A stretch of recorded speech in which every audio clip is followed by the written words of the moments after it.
I'm Josiah Reed, 34 years old and CEO of a cybersecurity company most people have never heard of. Last Thanksgiving, I arrived late at my parents' colonial-style home in Brookline. I barely had one arm out of my jacket when my father looked up from the dining table and announced, "Didn't know they let dropouts in here." A few relatives chuckled. My mother smiled awkwardly. I just nodded, hung my jacket, and took a seat at the far end of the table. Little did they know how everything would change when my brother-in-law realized who really signed his paychecks. Before I tell you how my entire family discovered who I really am, let me know where you're watching from, and subscribe if you've ever been underestimated by people who should have believed in you. Growing up in Brookline, Massachusetts meant living in one of Boston's most affluent suburbs. Our street was lined with historic homes, perfectly manicured lawns, and families obsessed with where their children would attend college. In the Reed household, education wasn't just important, it was everything. My father, William Reed, was a tenured economics professor at a prestigious university, known for his ruthless grading and biting criticism of underperforming students. At home, he applied the same standards. My mother, Laura, was a cardiothoracic surgeon whose 16-hour workdays didn't prevent her from expecting academic perfection from her children. My older sister, Amelia, was the golden child, straight A's through school, perfect SAT scores, and acceptance to medical school at 21. She followed directly in our mother's footsteps, eventually becoming a medical researcher specializing in experimental treatments for rare diseases. My older brother, Lucas, was nearly as impressive, earning his law degree and landing a position at one of Boston's oldest corporate law firms before his 26th birthday. Then there was me. From kindergarten, I struggled with sitting still, focusing on worksheets, and the structured environment of traditional education. My mind worked differently. I could spend hours building complex structures with building blocks or taking apart electronics to understand their inner workings. But memorizing state capitals or multiplication tables felt impossible. By third grade, my teachers began suggesting I might have attention issues. My report cards were filled with comments like, "Josiah is extremely bright, but cannot focus, and shows exceptional problem-solving skills when interested in the subject." My father dismissed these observations as excuses for laziness. "There's nothing wrong with you, except lack of discipline," he told me repeatedly. "Your brother and sister managed to pay attention just fine." When I turned 13, a school psychologist finally convinced my parents to have me professionally evaluated. The diagnosis was clear: ADHD, combined with some learning differences that made traditional education particularly challenging for me. The doctor recommended medication, accommodations at school, and a different approach to learning. My father's response?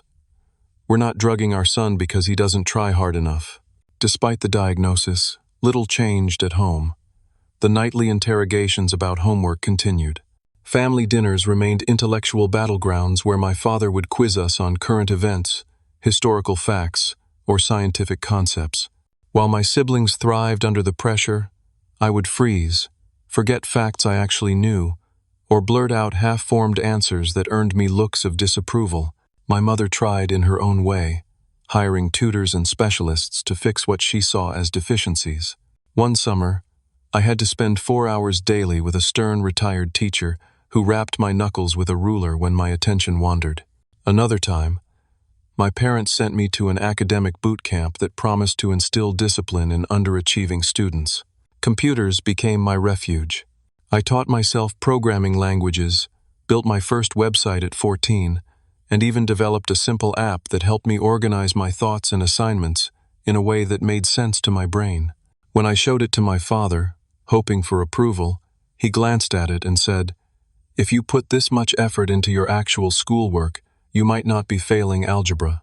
Somehow, I managed to graduate high school not with honors like my siblings, but with a decent enough GPA to get accepted to the state university. My parents' disappointment was palpable. They'd expected Harvard, Yale, or at least their own alma maters.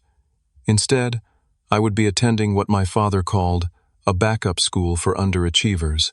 College started promisingly enough. The freedom of university life suited me better than high school's rigid structure. I found a few like-minded friends in the computer science department. For the first time, I met people who thought like me, who saw the world as systems and solutions rather than memorized facts and regurgitated information. But the core requirements, literature, history, mandatory economics at my father's insistence, still felt like trudging through quicksand. My grades in these courses plummeted despite hours in the library. The more I struggled, the more my confidence eroded.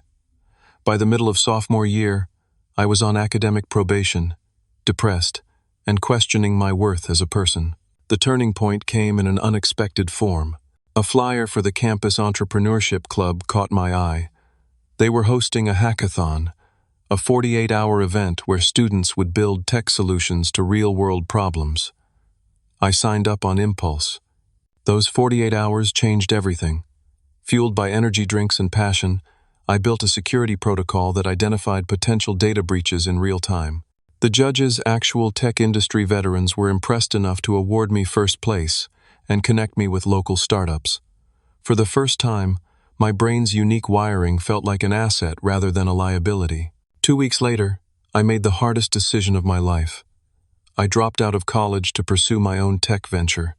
I called my parents on a Sunday evening to tell them, "You're throwing away your future," my father said, voice cold with fury. "No Reed has ever failed to complete their education." "I'm not failing to complete it," I tried to explain. "I'm choosing a different path." "There is no different path," he shouted. "There's success or failure, and you're choosing failure." My mother got on the phone, tears in her voice. "Josiah, please reconsider. We only want what's best for you. Without a degree, what kind of life will you have?" The conversation ended with an ultimatum: return to school, or no longer consider myself part of the family. In their minds, they were using tough love to prevent me from ruining my life. In reality, they were severing the already frayed connection between us. I didn't return to school, and as promised, I was essentially disowned. No financial support, no phone calls, no visits. The only acknowledgement of my existence came in the form of obligatory invitations to major holidays, which I initially declined and, in later years, attended briefly out of a sense of duty rather than connection. The first year after dropping out was brutal. My dorm room had been my home, and suddenly I had nowhere to live. I couch-surfed with friends from the entrepreneurship club, sleeping on floors and in basements while trying to build my first company. I survived on ramen noodles, free pizza at tech meetups, and the occasional meal bought by a sympathetic friend. During this period, I worked 3 jobs: morning shifts at a coffee shop, evening tech support at an electronics store, and weekend gigs fixing computers for small businesses. Between shifts, I coded relentlessly, developing the security protocol I'd started at the hackathon into something more robust. My big break came at a regional tech conference I'd scraped together enough money to attend. Unable to afford the networking dinner, I was sitting alone in the venue lobby, coding on my laptop, when an older gentleman sat down beside me. "That's an interesting approach to encryption," he commented, glancing at my screen. His name was Garrett Thompson, a former security specialist for a major tech company who now invested in promising startups. For 2 hours, we discussed cybersecurity challenges, my algorithmic approach, and the growing threats facing corporations. By the end of our conversation, he handed me his business card. "You've got something special, kid. Call me Monday. I think we should talk about seed funding." With Garrett's initial investment of $50,000, I founded my first real company. We called it Secure Node, focusing on identifying vulnerabilities in business networks. The business model was solid, but my inexperience showed. I hired friends rather than professionals, mismanaged our limited funds, and failed to properly market our services. 18 months later, we were bankrupt. Most people would consider this a failure. I saw it as an expensive education, more valuable than any college course. I analyzed every mistake, learned from each misstep, and immediately began planning my next venture. Garrett, despite losing his investment, saw my potential and remained a mentor. Thomas Edison failed thousands of times before inventing the light bulb, he reminded me. "You've failed exactly once. You're ahead of schedule." For the next 2 years, I worked around the clock. During days, I consulted for small tech firms to pay rent on my tiny studio apartment. Nights were dedicated to developing a revolutionary approach to cybersecurity, an algorithm that could predict attack vectors before breaches occurred, rather than simply responding to them. The breakthrough came during a 36-hour coding marathon, fueled by nothing but determination and energy drinks. I created a self-learning system that analyzed patterns across seemingly unrelated data points to identify potential security threats. The approach was fundamentally different from anything on the market. With my prototype complete, Garrett helped arrange meetings with potential investors. The first 5 rejected me outright, uncomfortable with my lack of credentials. "Come back when you finish your degree," one told me dismissively. The 6th meeting changed everything. The venture capitalist, a self-made tech entrepreneur named Veronica Chambers, didn't care about my educational background, she cared about results. After a rigorous technical evaluation of my algorithm, she offered $2 million in funding, and Quantum Shield Technologies was born. We started small, just me and 3 employees in a converted warehouse space. Our first client was a mid-sized retail chain that had recently suffered a devastating data breach. Our system identified 16 potential vulnerabilities their existing security had missed. When we prevented a major attack 3 months later, word began to spread. Within 2 years, we had expanded to 30 employees and moved to a proper office in a glass and steel high-rise. By year 3, we had 100 employees and clients across 3 continents. Year 4 brought acquisition of 2 smaller security firms and expansion into artificial intelligence-driven threat assessment. Somewhere along the way, we opened an office in the same city where my sister Amelia had settled with her new husband. I hadn't planned this. It was simply where talent was available and operating costs were reasonable. I had no idea her husband Nathan worked for a financial services company until much later, when we acquired their technology provider and he became, technically, my employee. Throughout this growth, I maintained a deliberately low public profile. In an industry obsessed with celebrity CEOs and flashy personalities, I chose privacy. Our website listed me simply as J.R. Reed, founder and CEO. We released no photographs. I declined speaking engagements and magazine profiles. This wasn't just about avoiding family attention. I genuinely believed our work should speak for itself. By the time of that fateful Thanksgiving dinner, Quantum Shield Technologies employed over 500 people globally and was valued at approximately $200 million.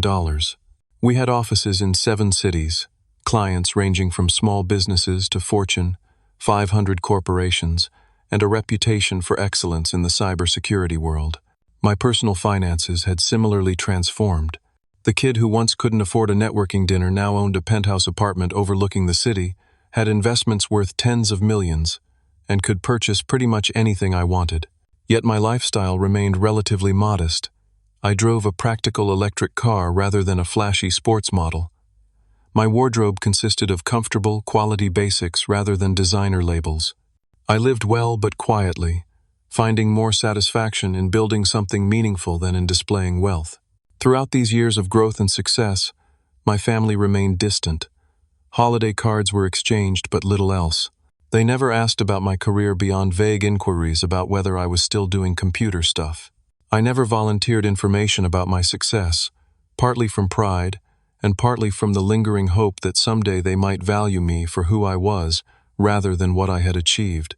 That hope, buried but never extinguished, is what led me to accept my mother's Thanksgiving invitation after years of brief, awkward holiday appearances or outright absence. The call from my mother came on a Tuesday morning in early November. I was reviewing acquisition documents for a promising startup when my assistant mentioned my mother was on the line. I almost declined the call. Our conversations were typically brief and superficial, but something made me pick up. "Josiah," my mother said, her voice carrying its usual mix of formality and restraint. "I'm calling about Thanksgiving." I braced myself for the standard invitation I typically declined, or accepted only to make a brief appearance. "We'd like you to come this year," she continued. "The whole family will be there. Amelia's bringing her new husband. I don't think you've met him yet. Nathan works in finance. Very successful." The The subtle emphasis on successful wasn't lost on me, a reminder of what I supposedly wasn't. "I'll check my calendar," I said noncommittally.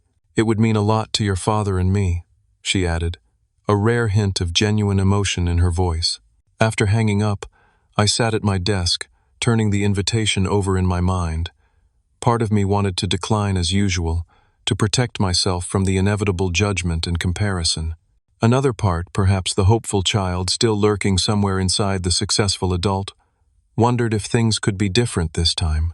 That evening, I called my closest friend Maya for advice. We'd met during my couch surfing days when she'd offered her futon for 3 days max that turned into 3 months. Despite my ability to now offer her anything in return, she refused all gifts except occasional dinners and our traditional Christmas exchange. "They're your family, Joe," she said after I explained my dilemma. "But you're not the same person who used to let their disapproval crush you. You've built something amazing with or without their validation." "I'm not going to announce my success like some prodigal son," I told her. "If I go, it's just to be present, not to prove anything." "Then maybe that's your answer," she replied. "Go as yourself, the whole self you've become. No grand revelations, no hiding either. Just be Josiah." After considering it for several days, I RSVP'd affirmatively to my mother's increasingly persistent messages. I arranged for my executive team to handle operations during my absence and cleared my calendar for the 4-day weekend. As Thanksgiving approached, my anxiety grew. I found myself having stress dreams about failing exams, a recurring nightmare from my college days. During my morning runs, I rehearsed potential conversations, preparing responses to the inevitable questions about my life and career. The morning of Thanksgiving arrived with unseasonably cold weather and a light dusting of snow. I dressed carefully in clothes that walked the line between professional and casual dark jeans, a charcoal sweater over a button-down, and leather boots. Nothing flashy, no designer labels, but quality pieces that suited me. I considered taking my everyday electric sedan rather than my rarely used sports car, wanting to avoid any appearance of showing off. In the end, I decided to just be myself, no pretense, no performance, no hiding. The drive to my parents' home took 90 minutes, each mile bringing back memories of earlier returns. The first holiday after dropping out, when I'd arrived on a bus, wearing my only decent shirt. The Thanksgiving 5 years ago, when I'd left after 20 minutes following my uncle's suggestion that I might qualify for an entry-level position at his friend's computer repair shop. I had planned to arrive exactly at the scheduled 3 o'clock dinner time, hoping to minimize awkward pre-meal socializing. An emergency call from our European security team delayed me, and by the time I pulled into the familiar circular driveway, it was nearly 4. Several luxury cars lined the drive: my father's German sedan, my brother's Italian sports car, and various vehicles belonging to extended family. Standing on the doorstep of my childhood home, I took a deep breath and rang the bell. My mother answered, her face registering momentary shock at my punctuality before settling into her social smile. "Josiah, you made it. We've already started dinner. You know your father doesn't like to wait." I stepped into the foyer, beginning to remove my wool overcoat, when my father's voice carried from the dining room. "Is that Josiah finally gracing us with his presence? Didn't know they let dropouts in here." A few relatives laughed my Uncle Henry's distinctive chuckle, cousin Stephen's snicker, someone else I couldn't identify. My mother's smile tightened, but she said nothing in my defense. I finished removing my jacket, hung it carefully in the hall closet, and walked toward the dining room. 20 pairs of eyes turned to watch my entrance. I nodded politely and took the only empty seat at the far end of the table, next to a cousin's young child and opposite an elderly great-aunt whose name I couldn't recall. "Now that everyone's here," my father announced with pointed emphasis, "let's continue our meal." And just like that, I was 10 years old again, arriving late to dinner because I'd lost track of time while building a computer from salvaged parts, facing my father's disapproval and the family's judgment. Only I wasn't that child anymore. I was Josiah Reed, CEO of Quantum Shield Technologies, and for the first time in that house, I felt no need to apologize for being exactly who I was. The Thanksgiving table looked like something from a glossy magazine: spread fine china, crystal glasses, silver candelabras casting a warm glow over the perfectly arranged food. My mother had always been meticulous about presentation, and today was no exception. The 20-pound turkey glistened at the center, surrounded by traditional sides served in family heirloom dishes. I helped myself to small portions as platters were passed, nodding thanks but remaining quiet as conversations flowed around me. From my position at the far end of the table, I had a perfect vantage point to observe the family dynamics I'd been removed from for so long. My father dominated the conversation from the head of the table, holding court on economic policy and the state of higher education. My mother sat at the opposite end, occasionally adding elegant commentary or directing servers who'd been hired for the occasion. Between them stretched the hierarchy of family status, with the most favored relatives closest to my parents, and status diminishing with distance. My sister Amelia sat at my father's right hand, the position of honor. Beside her was her new husband Nathan, a thoughtful-looking man with glasses and a genuine smile that seemed out of place among the practiced social expressions around him. My brother Lucas and his wife occupied the next most prestigious positions, followed by my father's brother, Uncle Henry, and his family, then various cousins, more distant relatives, and finally me at the outer edge of the family circle, both literally and figuratively. Amelia's team just received a $3 million research grant, my father announced proudly during a lull in conversation. The youngest principal investigator in the institution's history. My sister smiled modestly. "It's a collaborative effort, Dad. I'm just part of an amazing team." "Nonsense," my father insisted. "They wouldn't have gotten that grant without your work on targeted immunotherapy. Don't downplay your achievements." The irony wasn't lost on me. My father, who had dismissed my achievements my entire life, couldn't tolerate his favorite child showing humility. "And Lucas just made partner," my mother added. 5 years ahead of schedule. My brother raised his glass in acknowledgement as congratulations flowed from around the table. "The Reed tradition of excellence continues," my father said, lifting his wine glass in a toast. His eyes skipped over me completely as he surveyed his successful children. My mother, perhaps feeling a twinge of guilt, attempted to include me in the conversation. "Josiah, how have you been? Still living in the city?" Her question had the artificial brightness she reserved for difficult patients. "Yes, still in the city," I confirmed.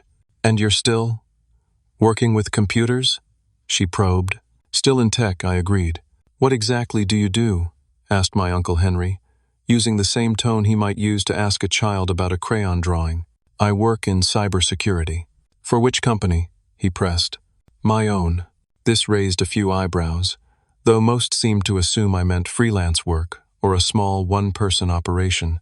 "Well," Uncle Henry said patronizingly, "if you ever want something more stable, my friend Roger is always looking for IT support staff.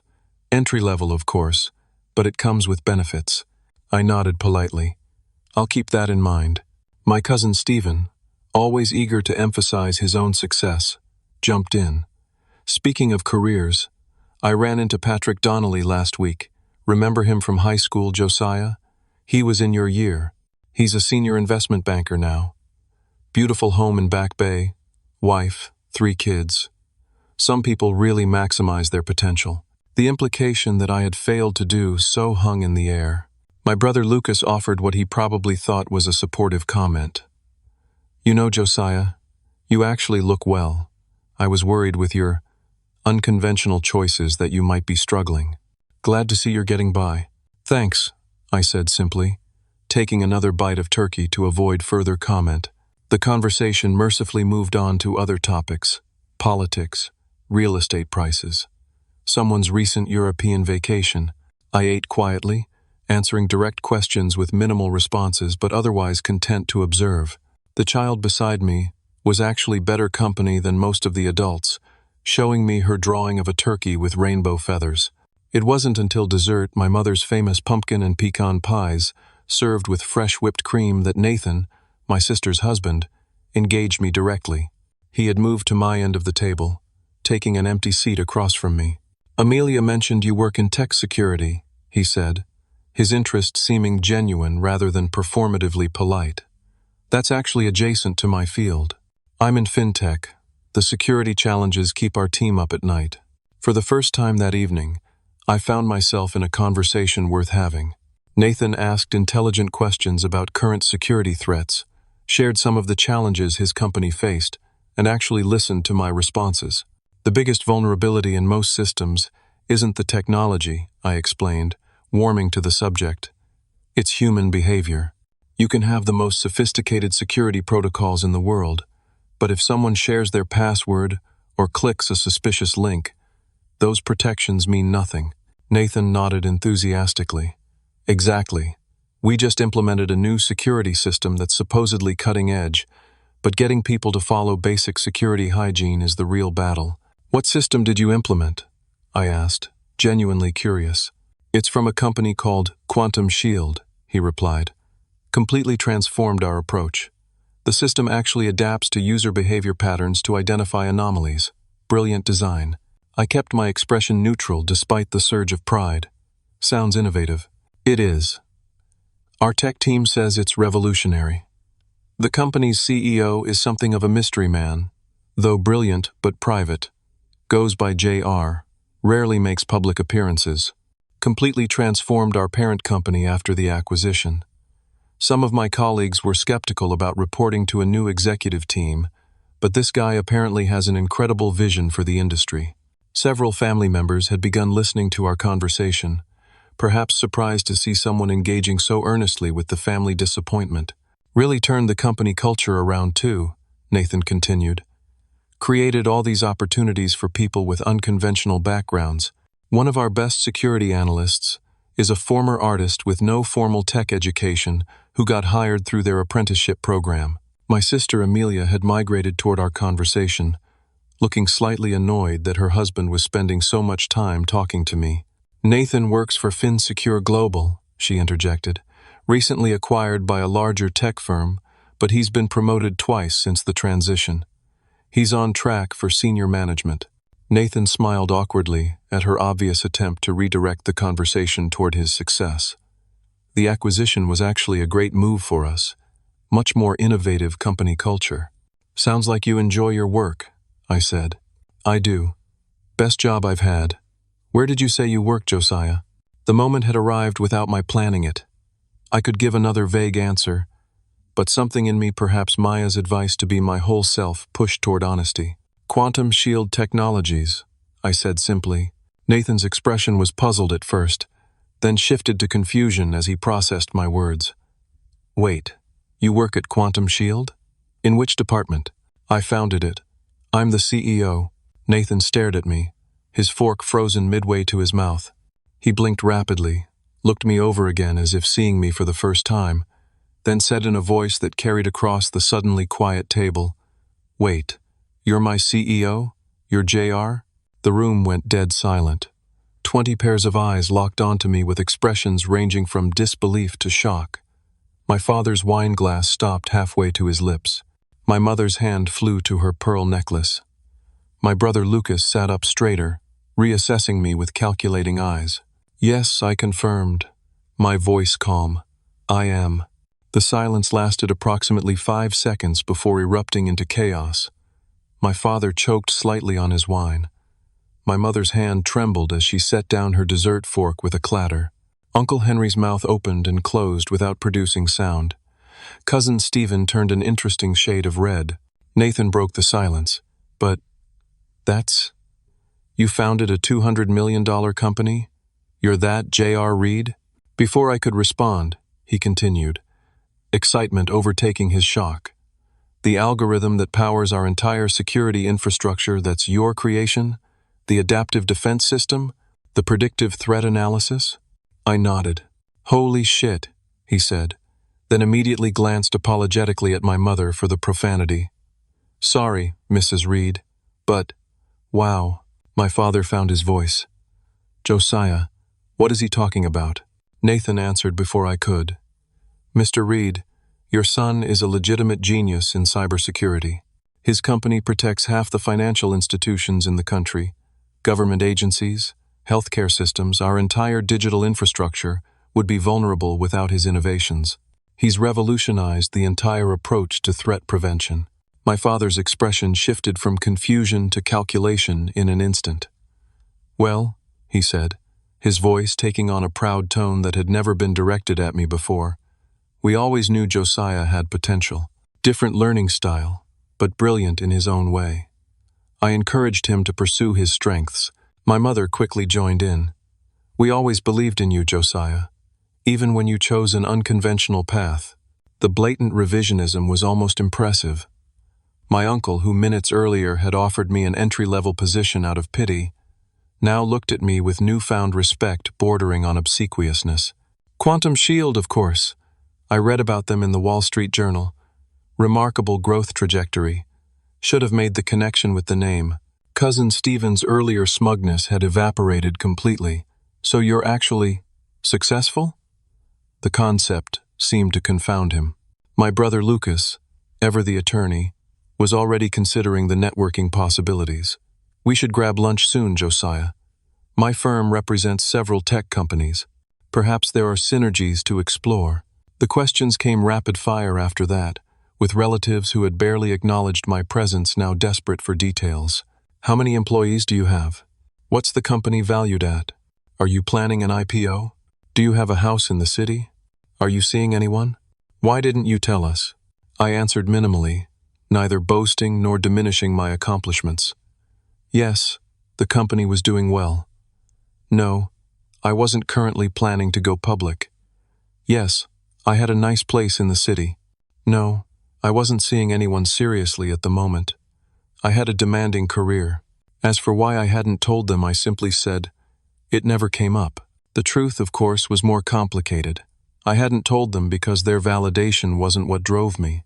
And perhaps in some corner of my heart, I'd wanted them to show interest in me, just me, Josiah, without the trappings of success. As dessert concluded and people moved to the living room for coffee, my sister pulled me aside into our father's study, a room I had rarely been allowed to enter as a child.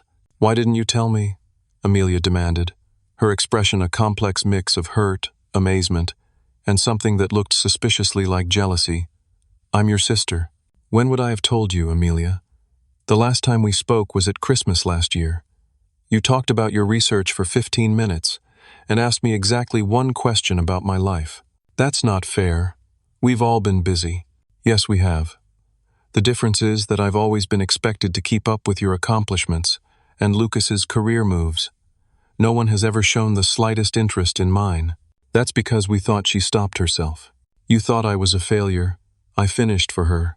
The family dropout. The cautionary tale about what happens when you don't follow the prescribed path. She had the grace to look embarrassed. We were worried about you. A college degree is important. For some careers, yes. For what I do, practical skills and innovation matter more than credentials. And Nathan works for you." She seemed to be still processing this fact. "My husband reports to my little brother. Technically, he's several levels down in the organizational chart. But yes, Quantum Shield acquired FinSecure Global last year. Their security infrastructure needed a complete overhaul. He loves his job," she said quietly. "Says it's the best company culture he's ever experienced. That was you?" I nodded. "I built the kind of company I wish had existed when I was starting out. We hire for talent and potential, not pedigree." Nathan joined us then, still looking slightly starstruck. I can't believe I've been telling my brother-in-law about how amazing my CEO is without realizing they're the same person. Despite everything, I found myself smiling. Nathan's enthusiasm was genuine, untainted by the complicated family dynamics swirling around us. "You've done excellent work implementing the security protocols," I told him. "Your team's adaptation rate is among the highest in the company." He beamed at the praise. "Thank you, that means a lot coming from you. I have so many questions about the underlying architecture when you have time." As Nathan launched into a technical question, my father appeared in the doorway. His expression was difficult to read, a mixture of the authority figure I'd grown up fearing and something new, uncertainty. "Josiah, a word, please." Nathan and Amelia excused themselves, leaving me alone with my father in his study. He closed the door and took a seat behind his massive desk, the same position from which he'd delivered countless lectures on my inadequacies throughout my childhood. "Why didn't you tell us about your company?" he asked, his tone suggesting I had deliberately deceived him. "Would it have mattered?" I countered. "Would it have changed how you see me or just what you think I'm worth?" His eyebrows drew together. "That's unfair. We've always wanted success for you." "No," I corrected him. "You wanted a specific kind of success, the kind that comes with degrees from prestigious universities and traditional career paths, the kind Lucas and Amelia achieved. We wanted you to have a solid foundation. Structure and education are important. For some people, not for everyone, not for me."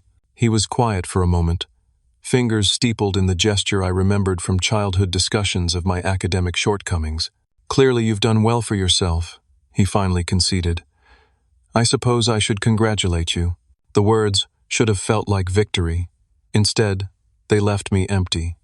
This wasn't really about my success. It was about my father's inability to see beyond his narrow definition of achievement. "I didn't come here for congratulations," I told him. "I came because we're family, and I thought that might still mean something beyond measuring each other's accomplishments." Before he could respond, my mother entered without knocking a rite apparently reserved for her alone. "Josiah," she said, tears glistening in her eyes. "I had no idea, all this time, we thought." She trailed off. "That I was struggling? Barely getting by? A cautionary tale about the importance of education?"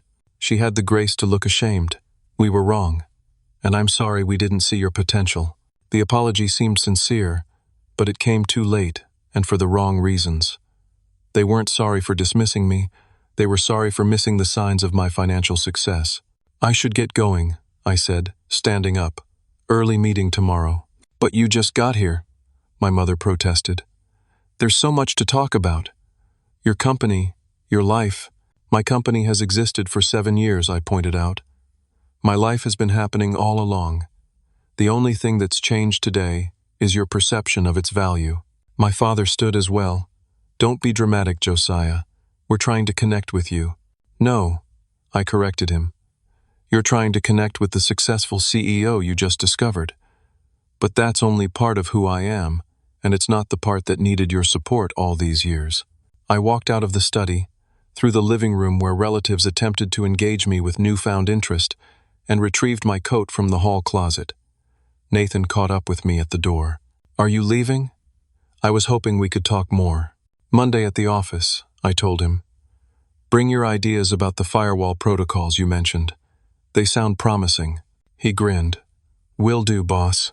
As I drove away from my childhood home, complex emotions swirled through me. There was a certain satisfaction in the shock on their faces, yes. But more prominently, I felt a profound sadness for the years of connection lost to rigid expectations and conditional approval. Back in my penthouse apartment, looking out at the city lights, I called Maya. "So," she asked, "how was it?" "Eventful," I replied, and began to tell her everything. Monday morning arrived with a fresh layer of snow and an inbox full of messages from relatives who had suddenly discovered my email address. I ignored them as I rode the elevator to our headquarters on the 32nd floor of a downtown high-rise. The office was designed to reflect our company values: open, collaborative spaces balanced with private areas for focused work, cutting-edge technology alongside comfortable gathering spots. Natural light streamed through floor-to-ceiling windows. The space looked nothing like the traditional corporate environments my father admired, with their rigid hierarchies and closed doors. Lisa, my executive assistant for the past 4 years, greeted me with her usual efficiency and a knowing smile. "Interesting weekend?" she asked, handing me my schedule for the day. "What makes you say that? You've received 17 LinkedIn requests from people with your last name since Friday, and Nathan Cooper from FinSecure has been calling every half hour this morning." News traveled fast. "Let's start with Nathan. Send him up when he arrives." As I settled into my office, I could feel curious glances from the staff. By mid-morning, it became clear that the story had spread throughout the company. The mysterious J.R. Reed had been revealed as the brother-in-law of a mid-level manager from an acquired company. At 11, Nathan arrived for our scheduled meeting, looking slightly nervous but excited. "Is this weird?" he asked as soon as my office door closed. Because it feels a little weird. I had to smile. A bit. But professionally, nothing changes. Your work stands on its own merits. Amelia is freaking out, he admitted. She spent the weekend Googling you and reading every article about quantum shields she could find. She had no idea. Few people make the connection between J.R. Reid, the CEO, and Josiah Reid, the college dropout. Nathan nodded. I get why you kept a low profile now. Must be strange having everyone suddenly see you differently. It's revealing, I acknowledged. The same people who dismissed me now want to claim connection. For what it's worth, Nathan said, I think what you've built here is incredible. Not just the technology, but the culture. My team feels valued for their contributions, not their credentials. That's rare. We spent the next hour discussing his ideas for improving client-side security protocols, a productive conversation that momentarily allowed me to forget the family complications. That afternoon, my management team requested a meeting. 8 of my top executives filed into the conference room, looking uncertain. We've heard some rumors, began Marcus, my COO and longest-serving executive, about your brother-in-law and a revelation at Thanksgiving. I nodded. Nathan Cooper is indeed my brother-in-law, though I didn't know that until recently. His identity doesn't change his position or responsibilities. It's not about Nathan, clarified Veronica, our head of HR. It's about the sudden personal attention. Your privacy has always been a cornerstone of our company culture. We're concerned about how this might change things. Their concern was valid. My deliberate anonymity had shaped our corporate identity. We let our work speak for itself, rather than building around a celebrity CEO. My commitment to our company values hasn't changed, I assured them. This personal connection becoming known doesn't alter our direction or philosophy. They seemed relieved, and we moved on to regular business matters. But as the week progressed, the ripple effects of Thanksgiving continued. Wednesday brought an unexpected visitor to our reception area. My father, dressed in a formal suit that seemed out of place among our casually dressed employees, had arrived unannounced and was insisting on seeing me. Security called up, clearly confused. There's a William Reid here claiming to be your father. He's not on the approved visitor list. I considered denying the visit, but decided that would only postpone the inevitable. Send him up. My father looked distinctly uncomfortable as he was escorted through our open office layout. His eyes took in the casual dress code, collaborative spaces, and distinctly non-hierarchical environment with poorly concealed disapproval. This is different, he commented as he entered my office. It works for us, I replied, not offering him a seat immediately. A small assertion of control I couldn't help but make. He remained standing, examining the space, the glass walls, modern furniture, and the view of the city beyond. Impressive operation you have, much larger than I expected. I finally gestured toward a chair. Did you need something specific, Dad? I have a meeting in 20 minutes. He sat stiffly. I've been thinking about our conversation, about your company. I have some thoughts that might be valuable. Business strategies, investment considerations, tax structures. The presumption was so typical that I almost laughed. My father, who knew nothing about my industry or company, assumed his academic knowledge of economics qualified him to advise me on running a business I'd built from nothing. We have financial advisors, investment strategists, and tax specialists, I told him. Multiple teams of them, actually. But the perspective of an economics professor with 30 years of experience would be interesting in an academic context, I interrupted gently. But we're operating in a highly specialized field that requires specific expertise. His expression hardened. I see. Too good for your old man's advice now. That's not what this is about. It's about respecting professional boundaries. Would you want me walking into your classroom and suggesting how to teach economics? Before he could answer, my phone buzzed. Lisa's message read, Your mother is now in reception. The situation was becoming absurd. Apparently Mom's here too. My father looked surprised. Laura came? She wasn't planning to. I asked Lisa to send her up as well. Minutes later, my mother entered, looking around with the same evaluating gaze my father had used, though her expression held more wonder than judgment. Josiah, she breathed. This is where you work? It's magnificent. Mom, Dad, I said firmly. While I appreciate your interest, I'm in the middle of a workday. We have hundreds of employees and clients who depend on our services. I can't drop everything for an impromptu family visit. We're just trying to be part of your life, my mother said, looking hurt. Now that we understand what you've built, that's the problem, I interrupted. You're not interested in being part of my life. You're interested in being part of my success. There's a difference, my father bristled. That's unfair. Your drive, your work ethic, where do you think those came from? The values we instilled in you contributed to what you've achieved. There was a kernel of truth there I couldn't deny. My father's relentless standards and my mother's perfectionism had indeed shaped my determination, though not in the way they'd intended. I need to establish some boundaries, I said firmly. Personal visits to my workplace aren't appropriate without advance notice. Family matters should be handled outside of business hours. And my company isn't suddenly a family enterprise open to everyone's input. My mother looked crestfallen. My father's expression wavered between offense and a grudging respect for my assertiveness. We can discuss this further at dinner sometime, I offered as a compromise. But right now, I need to prepare for my next meeting. After they left, I wasn't surprised to receive a flood of messages from other family members. Amelia wanted to discuss potential research collaborations between her medical team and our data security division. Lucas suggested his law firm could handle our corporate legal needs.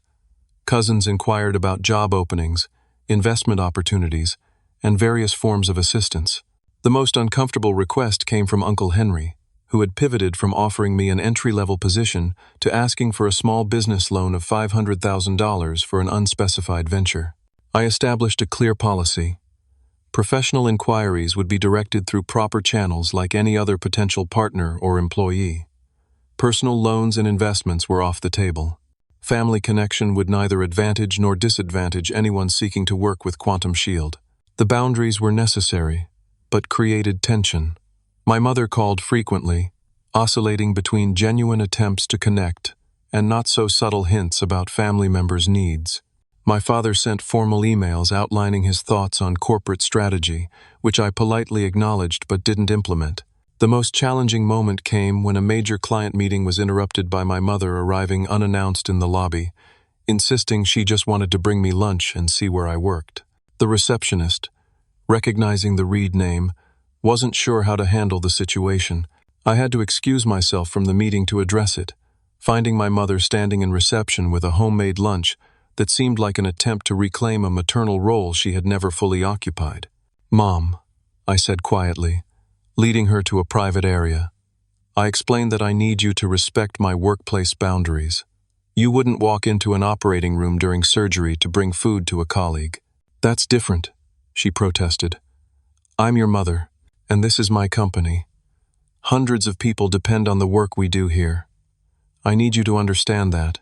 The conversation was difficult, but necessary. Gradually, over the following weeks, a new understanding began to form. My family started to recognize that while I was open to rebuilding our relationship, that relationship would have to account for who I actually was, not who they had wanted me to be, and not defined by what I had achieved. 6 months after the Thanksgiving revelation, I sat in a comfortable office in Back Bay, across from Dr. Eleanor Winters, family therapist. To my left sat my father, to my right, my mother. This was our 4th session together, a condition I'd set for continuing to rebuild our relationship. "William," Dr. Winters said gently, "could you repeat what Josiah just shared, in your own words, so I know you heard him?" My father shifted uncomfortably. At 72, he remained imposing back straight, expression serious, every bit the distinguished professor. But these sessions had revealed vulnerability beneath the authoritarian exterior. Josiah said. He began hesitantly, that my focus on traditional achievement made him feel that his worth was conditional on meeting specific expectations, that my disapproval of his learning differences felt like rejection of who he fundamentally is. "And how does hearing that make you feel?" prompted the therapist. My father's hands tightened on the armrests. Defensive, initially, We wanted what was best for him. But, he paused, the admission clearly difficult. I can acknowledge that my rigid definition of success left no room for different paths, including his. It wasn't a complete transformation. My father would likely always believe in the primacy of traditional education and established career paths, but his willingness to acknowledge the harm his approach had caused represented significant progress. My mother, who had been more receptive to therapy from the beginning, reached over to squeeze my hand. "I should have stood up for you more," she said. "Defended your differences instead of trying to fix them." These sessions were sometimes painful but ultimately healing. We were learning to see each other as complete people, flawed, complex, and worthy of respect despite our differences. Outside of therapy, other relationships were evolving too. Nathan had become both a valued colleague and friend. Initially concerned about potential nepotism accusations, he'd considered transferring to a different department, but his work spoke for itself, and he'd recently been promoted to head his division based on objective performance metrics. My relationship with Amelia had improved significantly. After some initial jealousy and adjustment, she'd come to respect my achievements on their own terms. We now had monthly dinners where shop talk was banned, focusing instead on rebuilding the sibling connection that had been overshadowed by competition and parental expectations. Even Lucas, always the most traditionally successful sibling, had developed a new appreciation for my unconventional path. His law firm didn't handle our corporate work. I maintained strict professional boundaries, but we'd found common ground in our shared experiences growing up under our parents' expectations. Quantum Shield continued to flourish. We'd expanded to over 700 employees globally, with offices in 12 cities. Our client list included government agencies, healthcare systems, financial institutions, and technology companies of all sizes. The valuation had more than doubled, though we remained private, allowing us to maintain our core values without shareholder pressure. My most meaningful initiative, however, was the Reed Foundation for Neurodivergent Innovation, a nonprofit that provided resources, mentorship, and funding for entrepreneurs whose brains worked differently. We offered scholarships for unconventional learners, supported alternative education programs, and funded research into different learning styles. The Foundation's flagship program was a mentorship and incubator, specifically for college dropouts with promising tech ideas, giving them the support, guidance, and seed funding I'd struggled to find in my early days. Several successful companies had already emerged from the program, founded by brilliant individuals who, like me, had been written off by traditional educational systems. My personal life had found better balance too. While work remained important, I'd learned to create space for relationships and personal growth. Maya remained my closest friend, but I had expanded my circle to include people who knew me as Josiah the person, not JR the CEO. I'd even started dating again, nothing serious yet, but open to the possibility of partnership with someone who valued me for my whole self, not my achievements or position. As spring turned to summer, my parents accepted my invitation to dinner at my home, a penthouse, with floor-to-ceiling windows overlooking the city. It was their first visit to where I lived, a step toward knowing me as I actually was. My mother examined family photos displayed on a shelf, pictures with friends, the Quantum Shield team, mentees from the Foundation. "You've built a beautiful life," she said softly. "So different from what we imagined for you, but beautiful nonetheless." My father stood by the window, looking out at the city where I'd made my mark without his guidance or approval. "I was wrong," he said, the words clearly difficult for him, "about your potential, about what success could look like for you." The admission wasn't dramatic or tearful. It was quiet, genuine, and enough. We weren't a perfect family. Years of hurt couldn't be erased by months of effort, but we were learning a new way to be connected, one based on acceptance rather than expectation, on seeing each other clearly rather than through the distorting lens of predetermined success. That evening, after my parents left, I reflected on the journey from dismissed dropout to respected entrepreneur, from family disappointment to someone finding peace on his own terms. Success hadn't come from proving my worth to others, but from building something meaningful that aligned with my unique abilities and values. The greatest achievement wasn't the company valuation or industry recognition. It was finding the courage to be authentically myself in a world that had tried to force me into a mold that never fit, and perhaps in the process, helping others find that same courage. Have you ever been underestimated by the people who should have believed in you most? How did you respond? Did you try to prove them wrong, or find your own path to success on your terms? Drop a comment below sharing your experience, and if this story resonated with you, please hit that like button and subscribe to hear more stories about finding success against the odds. Remember, the most powerful validation comes not from others' approval, but from building a life that honors your authentic self. Thank you for listening, and may you find the courage to follow your unique path, whatever form it takes.